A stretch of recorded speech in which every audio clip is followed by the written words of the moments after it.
Railway police फोर्सान वर्धापन दिसा निमतान 20 ते 26 सप्टेंबर मजगती कार्यावळ आयोजित केल्ली। या फोर्साचो आर्मी फोर्स युनिटांतय आस्पाव आसा, अशी माहिती मुख्य सचिव कमिशनर ए.एन. सिन्हा हांणी दिल्या। आरडीसो खातीर मडगांवच्यान Mandar Naik.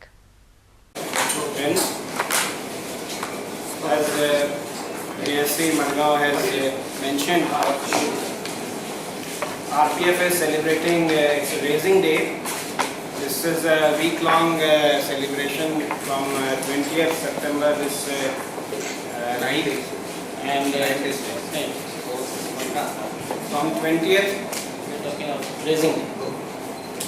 This raising day is a week-long program from 20th to 26th. On 20th September 1985, RPF was given the status of armed force of the Union, which means that RPF was given paramilitary status. Prior to that, it was in 1957, RPF as a force of Ministry of Railways came into existence. Some smoking cases also, we are ensuring that railway station remains free from smoking by public.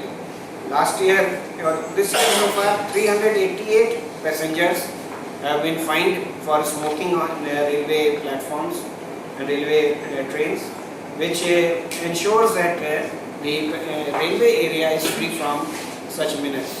Arresting them, this is not an offence. Juvenile Act talks of the offence. This is only rescue. We are most of the time we are calling the parents and we are handing them over back to the parents only.